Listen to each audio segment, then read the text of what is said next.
Amen. Amen. Appreciate that. So in 13 and 14, we're going to be talking about a little bit of Abram, a little bit of Lot, and really we're going to talk about what sets up Lot's life. A lot of us look at Genesis chapter 19, right? The destruction of Sodom and Gomorrah. We think that's about Lot and his family. But that story actually is not really about Lot at all. It's more about Abram. But we'll get to that later. 13 and 14, these are the stories that talk to us about Lot, Abram's nephew. Now, let me ask, who did the reading? 2 chapters, 13, 14. All right, there's a little bit of a drop-off there. So let's see some weeping, some sackcloth and ashes, and hopefully we can do better next time. All right, question on the board. What's one bad habit that you'd like to break? This does not have to be really confessional and deep spiritual. This can be something very simple. What you got? What's one bad habit that... Or, this might be fun, what's one bad habit you wish your spouse would break? Don't do that.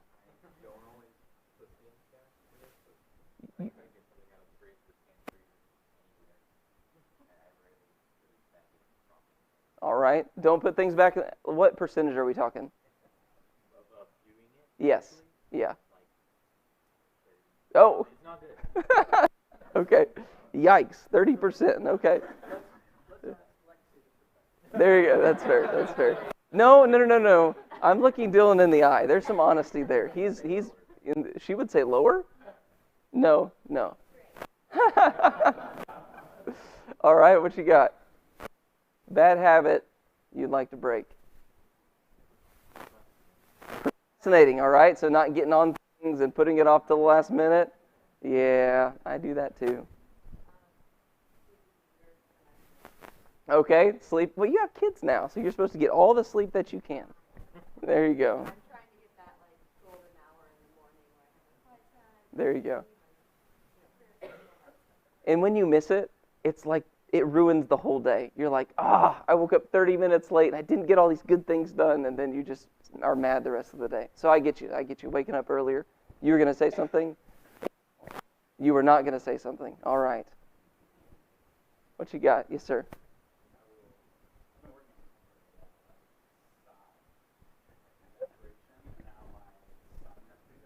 No! Nothing that will show you your bad habits. Yeah.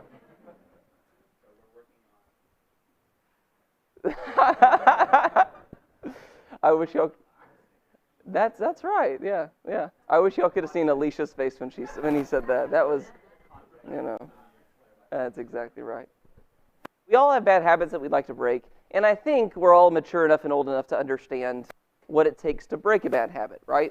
You don't break a bad habit just because you want to break a bad habit, right? Intentions and honestly, willpower usually isn't enough. Do you want to put stuff back where it goes? Yeah. Do you want to stop sighing like the world is ending? Yes, absolutely. We want to do those kinds of things, but to break a bad habit, it takes a little bit more than saying, hey, I'm going to do this, I want to do this. How do you break a bad habit? Huh? Post-its, all right, very good. Okay.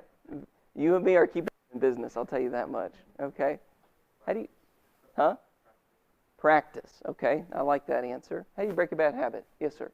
a multi-layered approach. Like you have to make it convenient to do the good thing that you want to do. You have to make the bad thing inconvenient. You have to sometimes psych yourself up to reward yourself for the positive change that you're doing. There's a whole lot. Yeah. You reading Atomic Habits? I've read it. Yes. And a couple of it. Yeah, that's exactly right.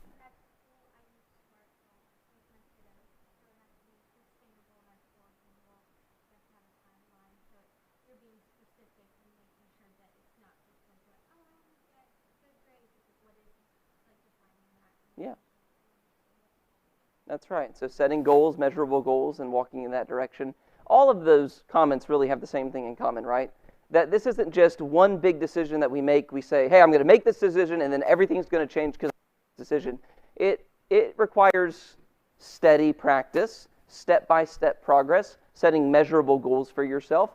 Ultimately, at the end of the day, it's a bunch of tiny choices that lead you to change your habit. It's not big choice, it's a million tiny ones. A long time ago, Brother Phil Robertson preached a sermon, and he had this phrase that I think is extraordinary.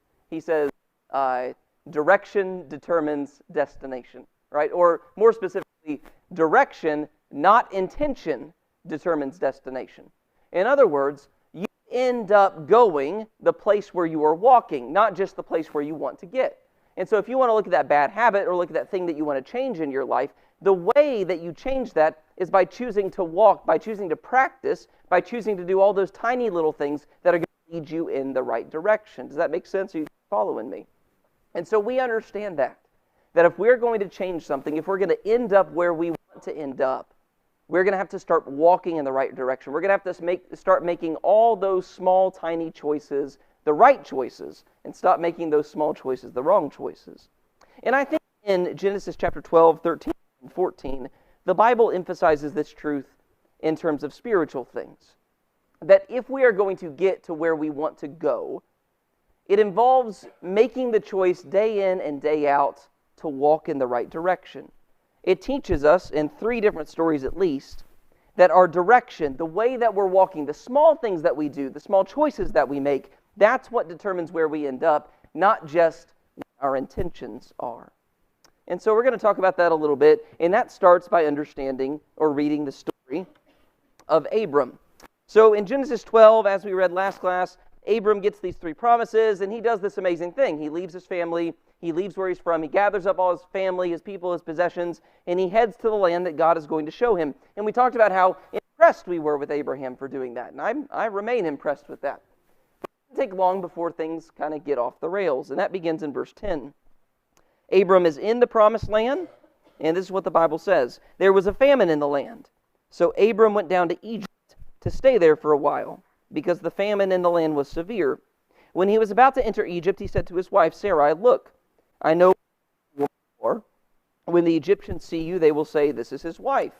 They will kill me, but let you live. Because you say, please say, 'You're my sister,' so that it will go well for me because of you, and my life will be spared on your account." When Abram entered Egypt, the Egyptians saw the woman. Pharaoh and praised her to Pharaoh, so the woman was taken to Pharaoh's household. He treated Abram well because of her, and Abram acquired flocks and herds, male and female donkeys, male and female slaves, and camels. But the Lord struck Pharaoh and his household with severe plagues because of Abram's wife Sarai. So Pharaoh sent for Abram and said, "What have you done? Why did you take your wife? Why did you say she's my sister so that I took her as my wife? Now, here is your wife. Take her and go." Then Pharaoh gave his men orders about him, and they sent him away with his wife and all that he had. So if you're a relatively good Bible student, then you've heard this story before. After Abram goes to the promised land, eventually he goes down to Egypt, and he lies because he's scared. He's scared the Egyptians are going to kill him because of Sarai, and so he lies and says that she is his sister.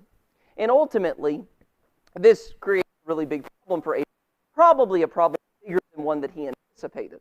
We read this story because knowing what's going to happen next, but what probably happened here is when Abram went, he wasn't thinking in his mind, "Oh, the king of this land, the Pharaoh of this land is going to see my wife, and he's going to want to take her." He's probably not thinking that. He's probably thinking, according to some comments that I read and a little bit of study on my own, he's probably thinking, if I say she's my sister, then maybe the guys in the land, they'll want to marry her, but her brother can fend off the other suitors, right?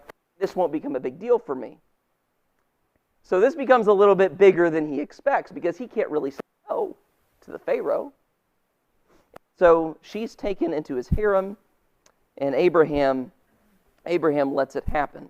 Now, this may be a little bit uncomfortable for you guys to hear. It was uncomfortable for me, and I fought against it for a long time. But the text does seem to indicate that there was a sexual relationship that happened as a result of this. This wasn't just a lie.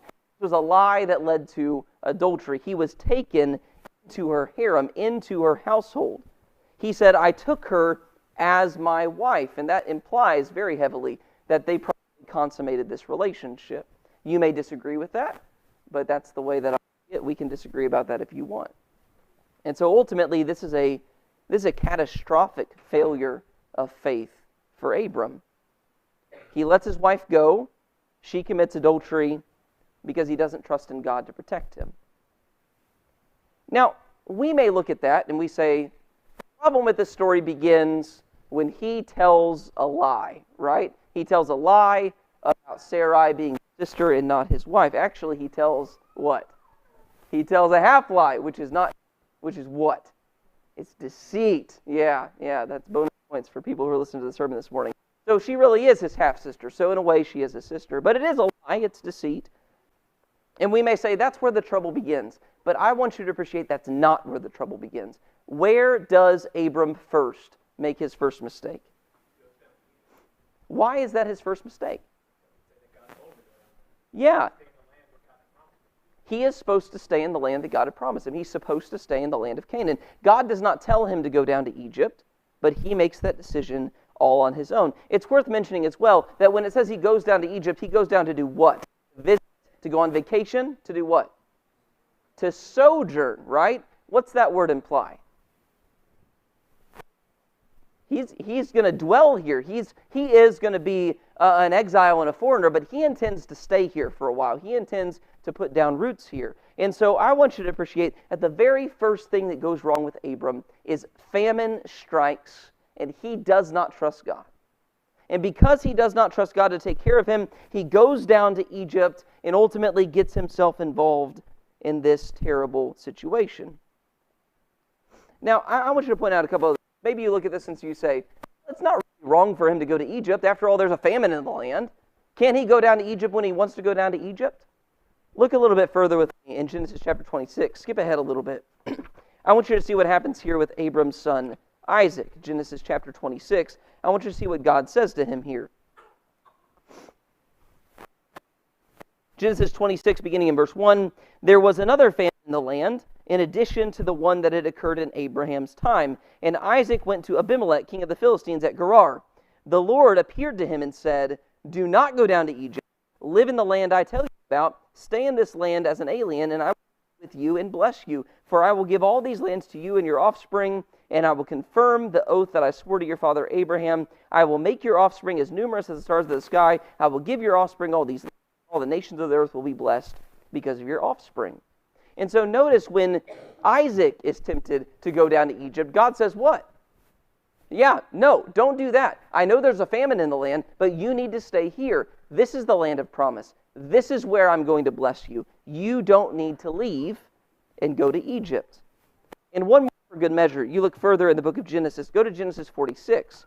Genesis 46, and we see Egypt come up again in the story of Jacob.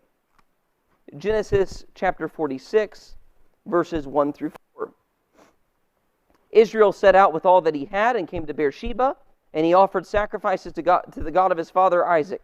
That night God spoke to Israel in a vision. Jacob, Jacob, he said. And Jacob replied, here am I.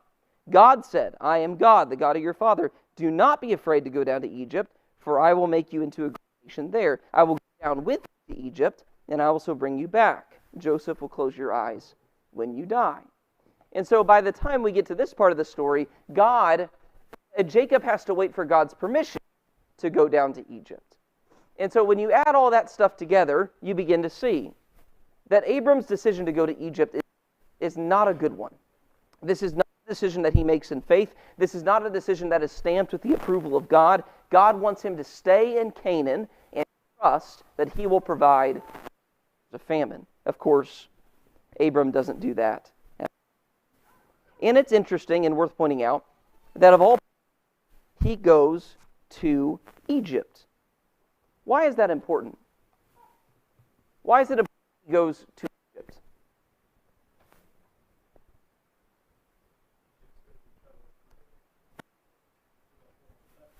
Yeah. Egypt's going to be a big problem, right? It's going to be one of their enemies, somebody they struggle with. Absolutely. What else? Yes, ma'am. Yeah.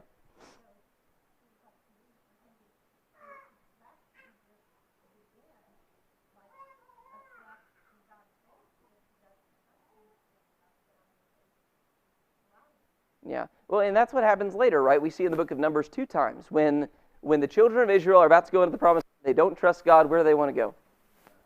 They want to go back to Egypt. Forget this Moses guy. We want to go back to Egypt. You see that in the book of Hosea as well. Hosea 7 and verse 11, if you want to go there. Hosea 7 and verse 11. I forgot to mark this. Hosea is the first minor prophet. Listen to what he says there about the way that Israel was acting during this time. He said, Hosea 7 and verse 8, Ephraim allowed himself to get mixed up with the nations. Ephraim is unturned bread baked on a griddle. Foreigners consume his strength, but he does not notice. Even his hair is streaked with gray, but he does not notice. Israel's arrogance testifies against them, yet they do not return to the Lord their God. And for all of this, they do not seek him. And so the prophet says, look, you guys have a problem. You don't trust in God. You're getting mixed up with the other nations. You're trusting in them instead of trusting in me, and God's upset with that. Listen to what he says in verse 11. Ephraim has become like a silly, senseless dove. They call to Egypt, and they go to Assyria. And those are the two nations. When people decide to stop trusting in God in the Bible, that's where they go to Egypt. That's where Abram goes when he's trusting in God. That's where the people in Hosea's day go when they stop trusting in God. That's where the Israelites who were brought out of the land of Egypt, that's where they want to go when they stop trusting in God. And so ultimately in the Bible story, Egypt becomes symbolic of the place where you go and the thing that you trust in when your faith fails. And so that's what we see with Abram here. That ultimately he makes one initial decision. In the land of Canaan, I am not going to trust for God to provide. I'm not going to trust him to give me bread. I'm not going to trust him to take care of my family. I'm not going to trust him to give me what I need in this land.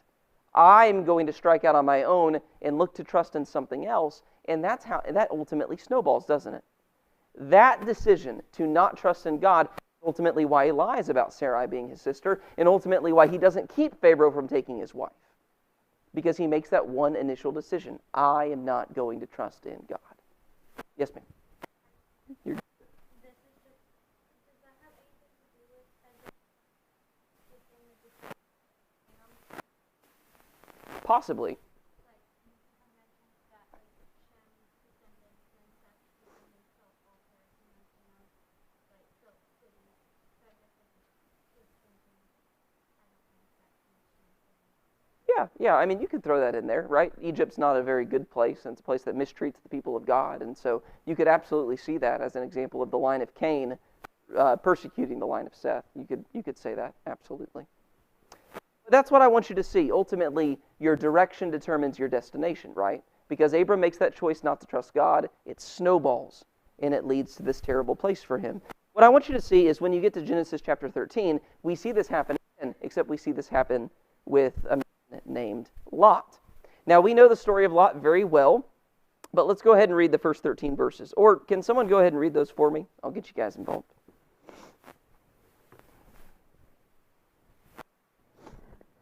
Anybody? So Abram went up from Egypt to,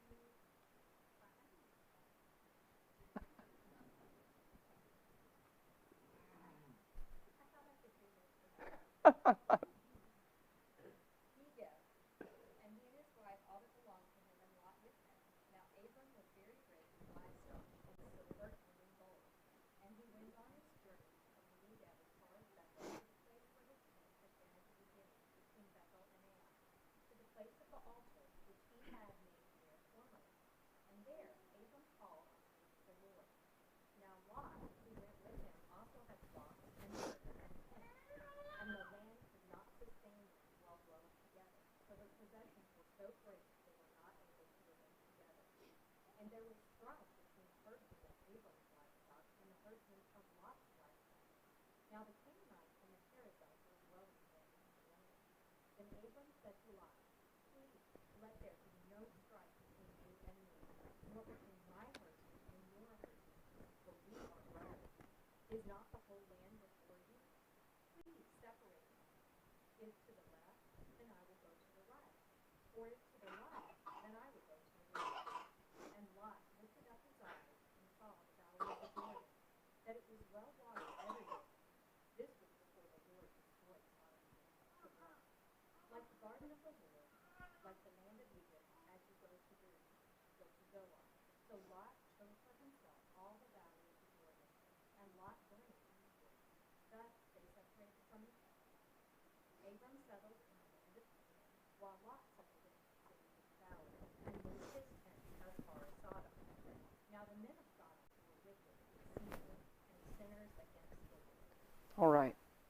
So this is a pretty famous story where Abram and Lot are traveling together, and they're both being very abundantly blessed by God, to the point where they can't get along anymore. They have to separate from each other because there's not enough resources for them to be close to one another. And so ultimately, Abram lays down the law. He says, look, we've got to divide. We've got to go our separate directions. If you go to the left, I'll go to the right. If you go to the right, I'll go to the left. We need to separate from one another. And ultimately, Lot chooses the land of Sodom. He chooses to live near Sodom. He chooses the plain of the Jordan because it is very well watered and everything's growing in abundance there, all the way down to Zoar. And when we normally hear this story, what's the first thing we do? That greedy, materialistic Lot. How dare he choose a prosperous country, right? But that's always, yes ma'am. He chose the better part, right? He, instead of letting Abram choose the more prosperous part, he chooses. So there's a little bit of maybe a lack of respect or selfishness there, absolutely. But here's what's always bothered me about that. Didn't Abram let Lot choose? In my mind, I always look at that and I think, well, what if Lot chose to not live near Sodom? Then doesn't that mean Abram lives near Sodom?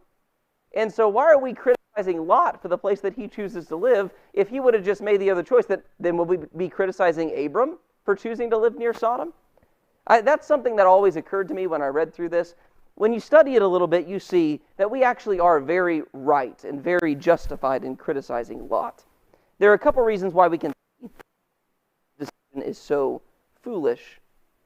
I think, first of all, we have to appreciate when we read this that this is not a binary decision. It's not like, okay, I'll live over here or live in Sodom, and those are the only two options. What does it say in verse 9? Abram says, isn't the whole land before you? And so when we look at his choice to choose Sodom, this is not like it's either or. There's a lot of places to live that are not Sodom and Gomorrah, and Lot chooses to live near them anyway. So it's important to remember that we're dealing with a whole land and not just a tiny portion. Something interesting.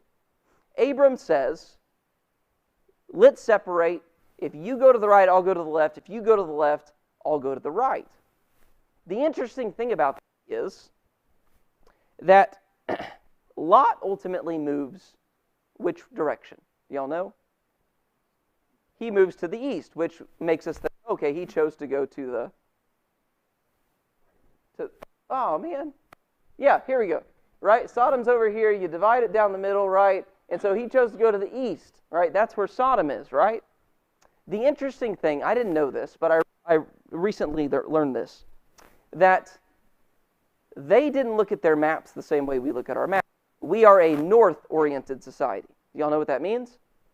It means that the top of our map is north, and right and left are east and west. Yeah. Their society is not a north-oriented society. Their society is an east-oriented society, which means if you look at their map, it looks like that. So now, when you hear Abram say right or left, he's not talking east or west. What's he talking? North or south, which is really interesting, because where does Lot choose to go? He goes east, which is up on their map. He doesn't go left or right. He goes east. He goes off the map. And ultimately, you see in verses 11 and 12 that not only does he choose to live somewhere in the east in the land of Canaan, but he says he left the land of Canaan entirely. Look at what it says in verse 11. So Lot chose the entire plain of the Jordan for himself. Then Lot journeyed eastward, up, and they separated from each other. Abram lived in the land of Canaan, but Lot lived in the cities on the plain and set up his tent near Sodom. And so again, what we see in Lot is the same thing that we see in Abram. He's not just choosing somewhere in the land to live. He's choosing to leave the promised land entirely. And ultimately, this is a choice that has terrible ramifications for him. There's also something worth noting with the idea that he goes east. In the Bible, when people go east, it is a sign of distance from God. It is a sign of wickedness and rebellion. When Adam and Eve are kicked out of the Garden of Eden, which direction are they kicked out at? The east. When Cain is kicked out and he has to go live as an exile, where does he go live? He goes east. In the Tower of Babel, it was built in the land of Shinar, which is which is east. And so going east tends to symbolize distance from God. And that's exactly what we see in Lot. He leaves the promised land, he goes and he lives as far as the city of Sodom. It's also worth mentioning that there are, you guys have probably heard it before, that he starts heading toward that direction, right? And people have talked about the progression of Lot, that initially he starts heading that direction, and he camps there, and then he camps close, and then by the time you get to him in Genesis chapter 19, where is he? Yeah, he's at the city gates. He's one of the elders of the people that sits at the city gates that people respect. He's not just living in the country, going into town for supplies every once in a while. And so what we see in Lot, both in Genesis 13 and ultimately in Genesis chapter 19, is somebody making these little decisions that are leading him in the wrong direction. These little choices to leave the land of Canaan, to get a little bit closer to Sodom, and then a little bit closer to Sodom, and then a little bit closer to Sodom, it leads him in a direction that he doesn't want to be. And Lot ultimately comes to regret his choice immensely. Any thoughts or comments about that? It's always a dangerous question. Yeah.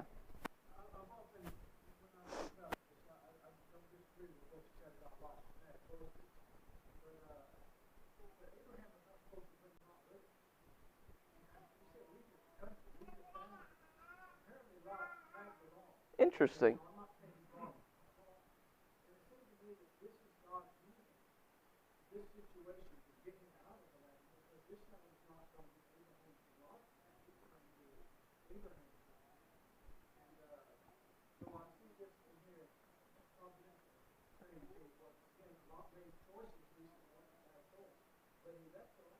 Okay. Yeah, that's one way of looking at it. And you see that in other instances too, when Abraham has all those other children that are not Isaac by other women. Ultimately, he sends them out too, and they're not allowed to live with him because it's only going to be the children of promise. Okay? I'm indecisive. So in verse 10, this is more of a question. It says that Lot lifted up his eyes and saw the valley full of the well watered. Does that give a negative connotation to prosperity in that picture? Because he would have given, if he said right or left, right, Abram in either direction, but he didn't. Because Lot chose the more manly prosperity, is he also in the wrong just for not even being in Canaan, but also choosing the more worldly lifestyle? I don't think so. Not necessarily. I mean, you do have. It's interesting what his motivations are, and we obviously shouldn't be people who are motivated by that, right? We don't make our decisions just based on where's the prosperity and where am I going to get the biggest paycheck, right? And we shouldn't be thinking that way. But just making a choice that ends up being a prosperous one, I don't think that's necessarily wrong. Although it is something to be watchful over, because we're always just not a heartbeat away. Just a tiny bit away from falling into that materialism. Yes? On that topic of materialism, we looked at the verses previously where Abraham first got his flocks and everything. Like he prospered because he gave up his wife. And so that's where his prosperity started from, was a place of sin and hiding from God and those sorts of things. And so if we're going to pass the lot on Lot, that hey, you're an evil guy for picking a well-watered area for your flocks. Oh, so evil. I mean, Abraham, if you look where he got his money from, pretty bad spot. Yeah, that's exactly right. It's something we all can fall for. And not necessarily wrong just to choose the prosperous route, although it shouldn't be our main motivation. That does bring something interesting up, though, Nathan, which is the question of, was Lot a bad guy? Glenn? Absolute. Why not? The Apostle Peter. Yeah. In 2 Peter 2:8 says, Peter said through the Holy Spirit. Okay? So this is God. Mm-hmm. Saying that Lot was a righteous man. This is a man whose thoughts were pure. Mm-hmm. They were full. They were holy. God said, "Would be holy as he was." Yeah. And Lot's thoughts were holy. He hated just hearing what they said, what he saw. So Lot was a very righteous man. Yeah. That passage in 2 Peter, if you want to go there, 2 Peter 2, verses 7 through 8, it actually brings up a really, really important part of this conversation that I think is worth mentioning. I appreciate you saying that, Glenn. So 2 Peter 2, in verse 7, it says, "And if he rescued righteous Lot, distressed by the depraved behavior of the immoral, for as that righteous man lived among them day by day, his righteous soul was tormented by the lawless deeds he saw and he heard." And so Peter obviously testifies that Lot is a righteous man, and that as he lived in Sodom, his heart was tormented by the things that he saw and the things that he heard. And that's a really important thing. Lot is not a bad guy, but Lot made a foolish decision. And that's something that I think is very important. Because we need to recognize, sometimes we look at ourselves and say, look, I am not an evil person. I have pure thoughts. I am tormented by the evil that I see around me. And tell ourselves, because we're tormented by that, and because we hate that, we're going to be okay. And nothing bad is going to happen to us, and we're going to be okay because our intentions are good and our thoughts are pure, even if we're putting ourselves in these awful situations. And so ultimately, Lot, he's a righteous man, and he maintains that righteous testimony throughout his life. But what does he lose? He loses his family. And I don't think a righteous man is the kind of man who says, you know, it's okay if I lose my family. I think he intended to make himself a righteous family. But that wasn't the direction he was headed, was it? And that's important to remember. Even when our thoughts are pure, if our lives are heading the wrong direction, that's going to have ramifications, not just for us, but for other people around us. Is your arm down? So my separate question is that when we talk like we did this morning with Ananias and Sapphira, why didn't Abraham receive punishment and Jesus did for the taking of Sarah's wife, or his wife? Because Abraham intentionally deceived Pharaoh, right? And if we read later in the Bible with Ananias and Sapphira, they intended to deceive also. So why is there a distinct difference of punishment?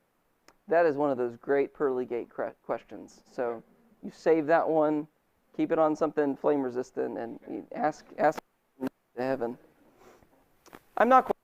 It is interesting, though. Maybe this is worth mentioning that later, when Abram again about Sarai, because he does do that, the plagues don't come onto the house because there has been no consummation of anything, and that's another way to verify that this was a sexual relationship that occurred initially, because the plagues came on that house but not on the other house. But I don't know the answer to your question, so you'll have somebody who knows more than I do.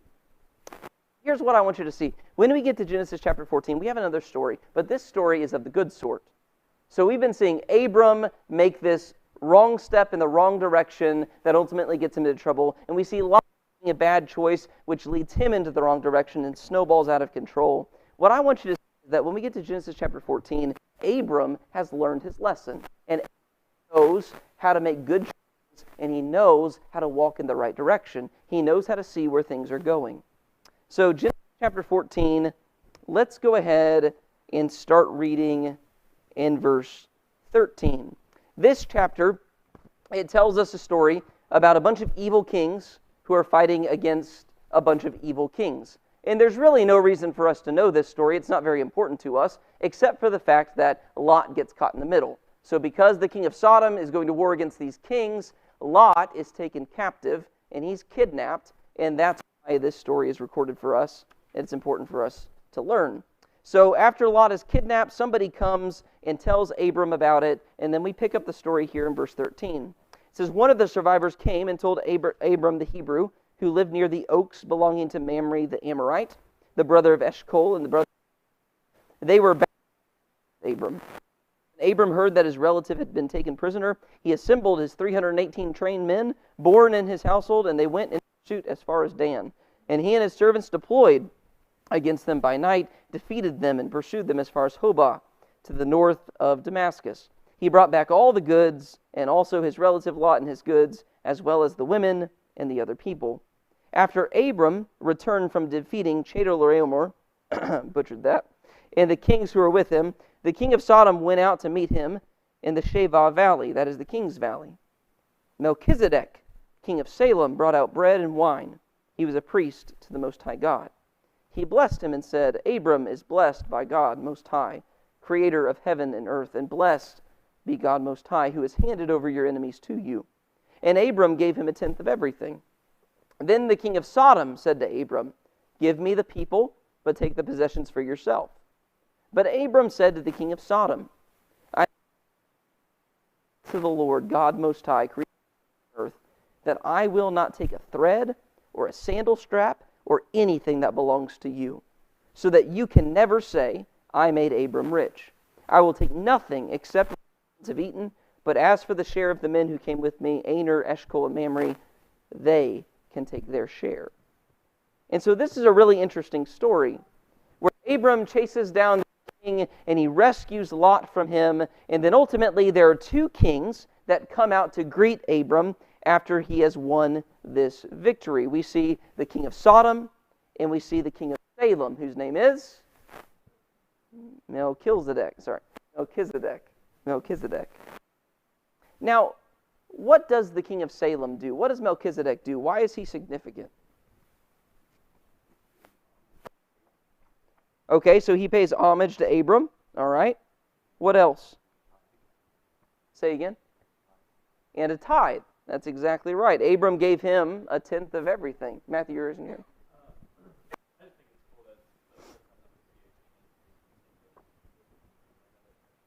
Mm-hmm.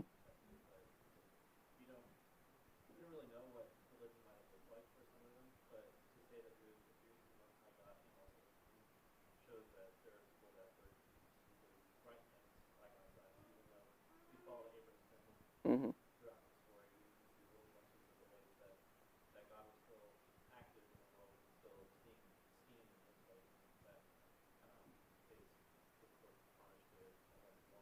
Yeah. Yeah. We tend to look at the Bible and think the only people who ever pleased God were the Jews, just because that's who the story's about, right? And that's absolutely not true. There are faithful people from all over the world, not just Jews, who please God. Melchizedek's a great example of that. So, another hand? Yes, sir.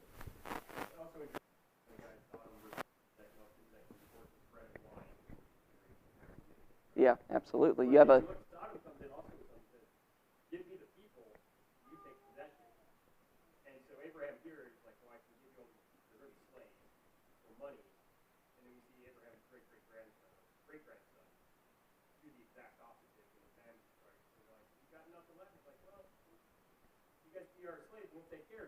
Mm-hmm.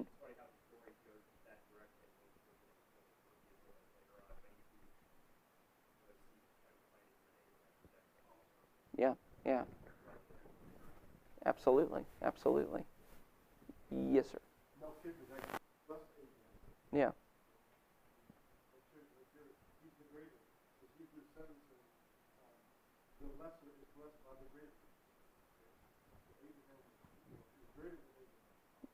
Yeah, absolutely. He was, and he becomes a type of Christ ultimately, right? He's a priest and a king, just like Christ was a priest and a king. He brings bread and wine, which is symbolic of the body and the blood of Jesus ultimately. But on a more fundamental level, he brings out bread and wine. Right? And what does Abram do with the bread and wine? I guess the text doesn't specifically say it, but do you think he rejected it or accepted it? Yeah, I think he accepted it. That's pretty clear. And then Abram gives him a tenth of everything. And so what you see with Melchizedek is Abram is willing to have a relationship with this guy. He is willing to participate with him. He is willing to accept what he gives, and he is willing to give to him. Now, how is that different than what Abram does to the king of Sodom?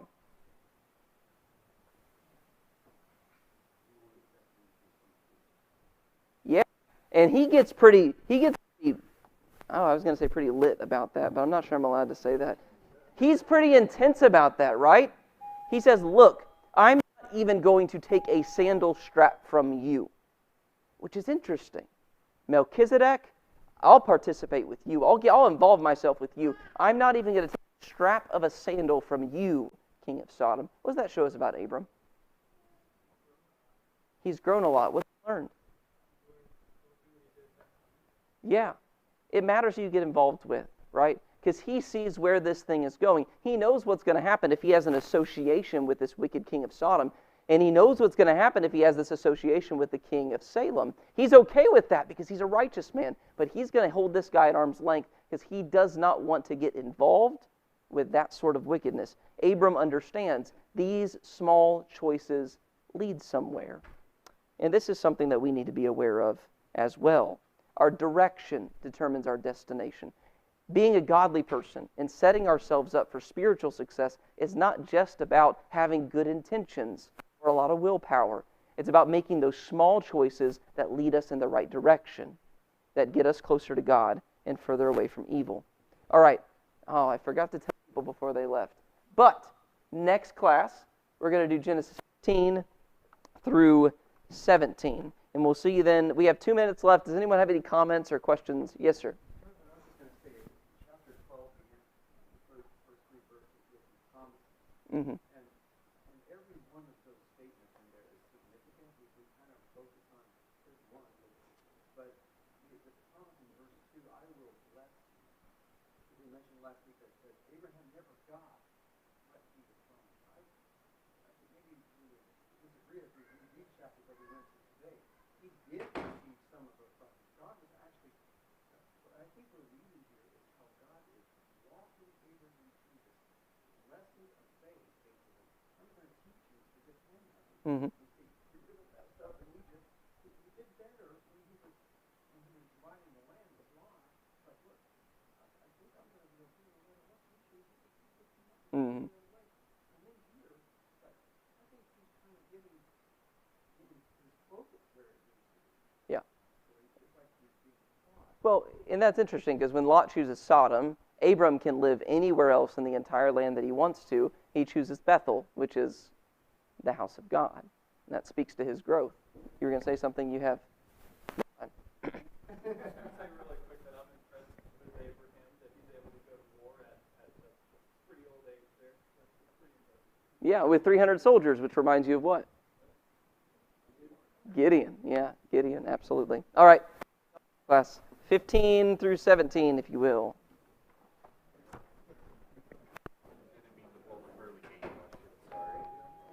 Those are questions you're supposed to ask, man.